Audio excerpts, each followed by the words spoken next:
Top of the morning to you, laddies. Welcome to ICC Youth Service. Today, we're still learning from the royals of the Bible. And today, we'll learn from King David on how to be humble. And my fellow brother, Sam, will share the words. Because I'm excited, and you should be excited too. From the words from Jedi Master Yoda, do or do not, and there is no try. So let's praise God together.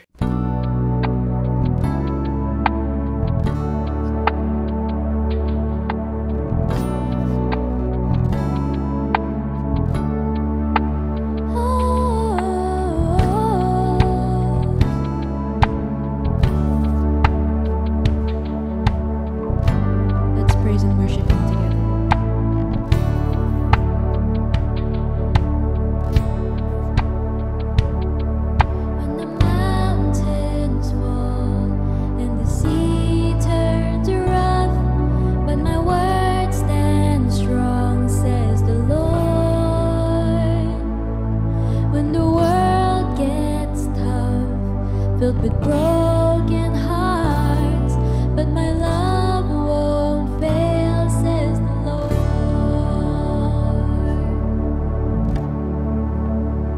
Your love is powerful, knees shall bow, your love is mighty, the earth will shake, your grace abounds in us, you're more than enough.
Halo ICC Youth, hari ini kita belajar di lesson yang kedua. Judul lesson ini adalah When You Know Best, Be Humble Instead.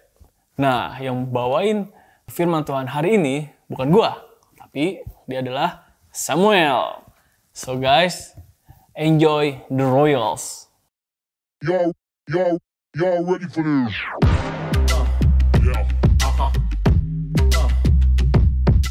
Halo semua, balik lagi bersama gua Samuel. Gua akan membawakan sharing minggu ini yang berjudul Di Atas Langit Masih Ada Langit. Sebelum masuk sharing, kita akan menyaksikan video ini dahulu. How do you cope with that when you have games like that you guys usually win? Well, you cope with it by understanding it's just one game and looking at the opportunity we have on Tuesday to force a game 7. Obviously, you know, for myself, I want to do whatever it takes to help our team win, and I haven't been able to do that the last 2. So hopefully I can do a better job coming in on Tuesday. We all as a unit can do a better job, and you know, we'll be fine. I thought he was great. I mean, you tip your hat off to a guy like that. I mean, he made his 7 threes. I don't know if it was any of them not contested.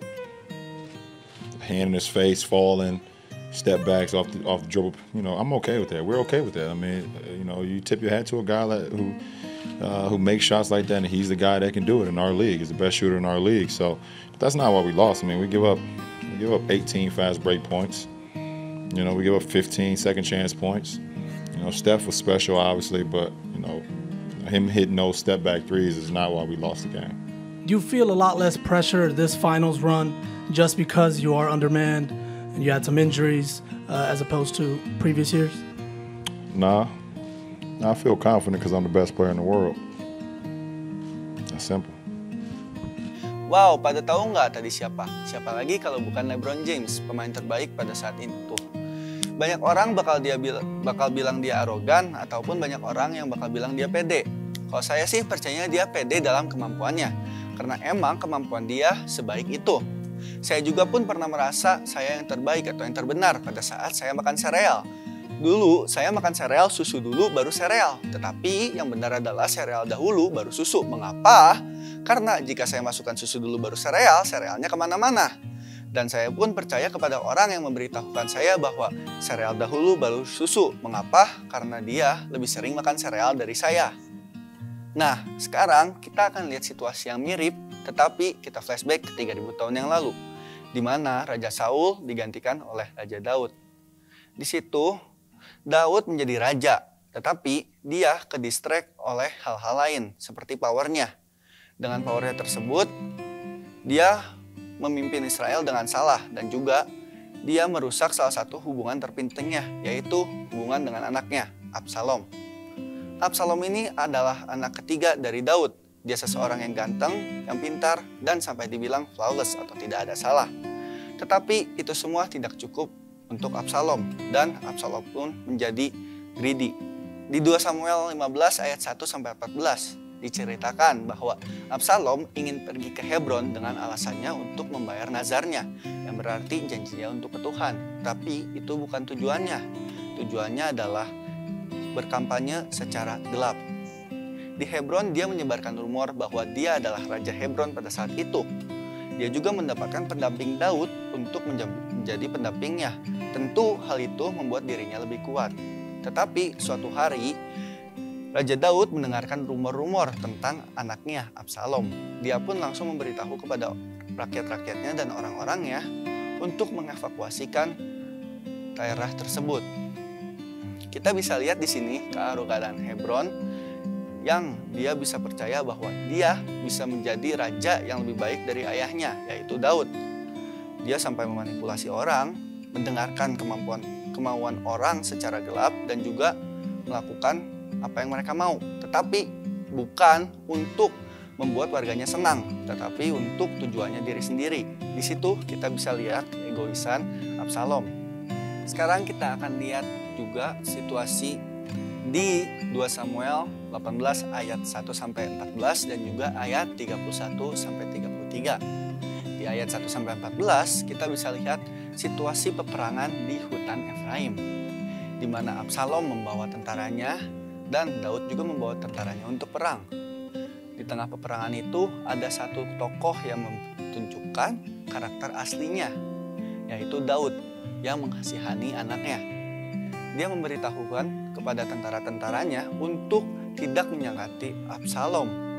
Tetapi pada saat Absalom menyangkuti sebuah pohon, seorang tentara yang bernama Yoab tidak mematuhi aturan Daud dan dia pun menusuk sebuah tombak ke dada Absalom. Pada saat itu Daud pun tidak mengetahuinya, tetapi di akhir peperangan di ayat 31-33 Daud diberitahu bahwa anaknya sudah hilang.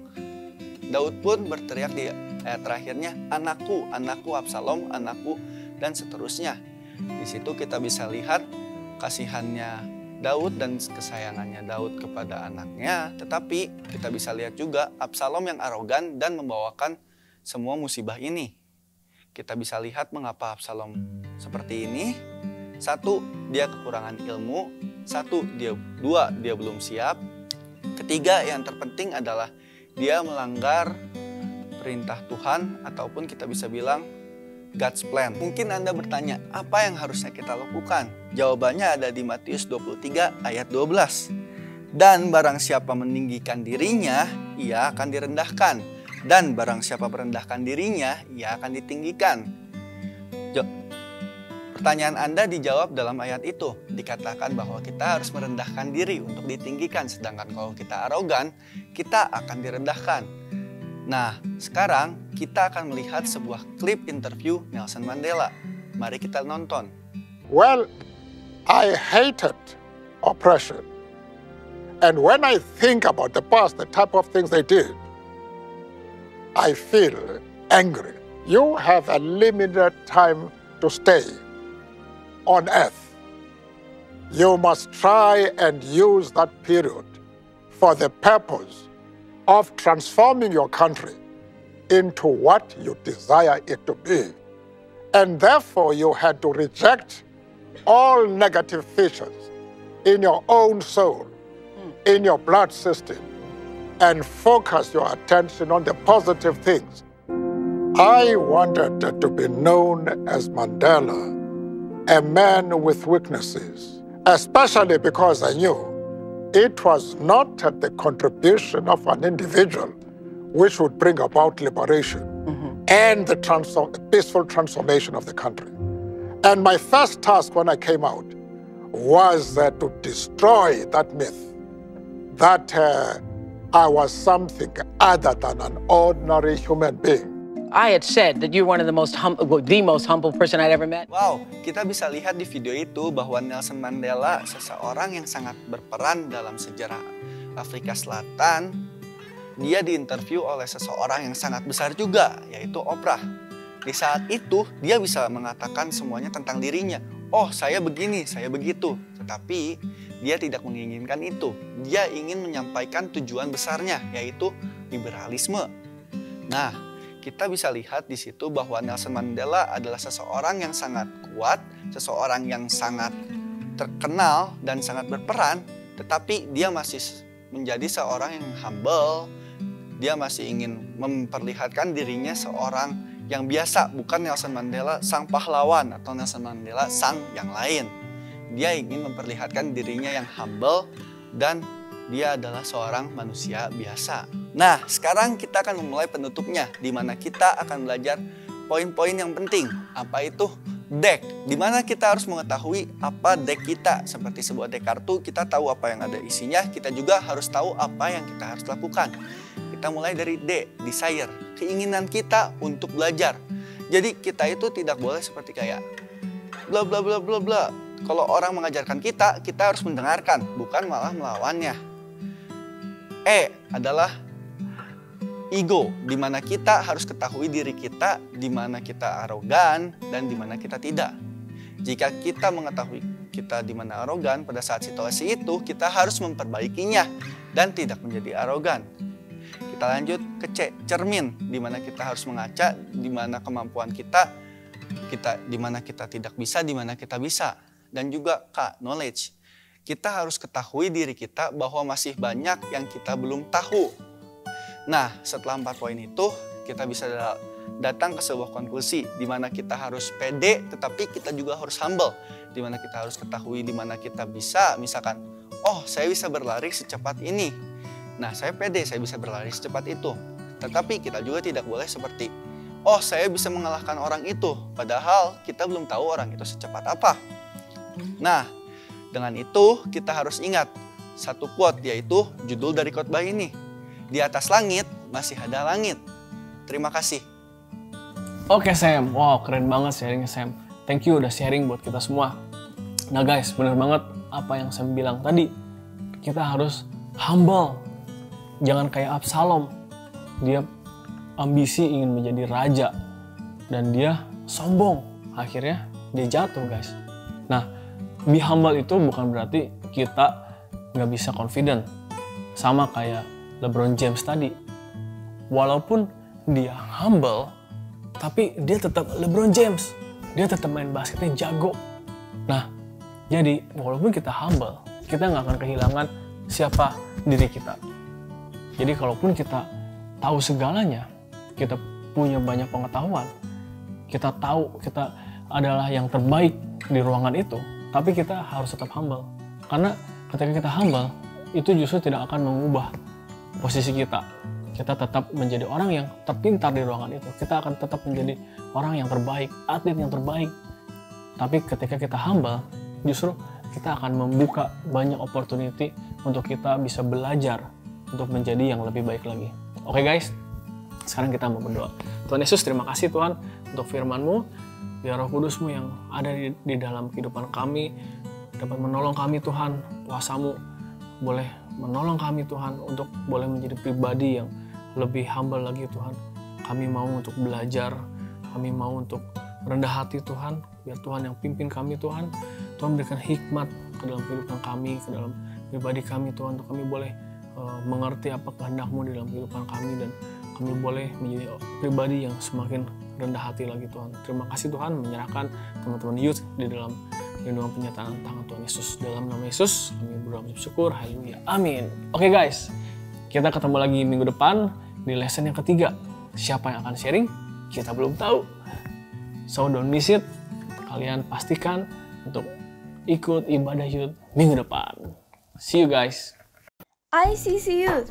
Kalau kalian diberkati dengan video ini, kalian bisa share link video ini ke teman-teman kalian.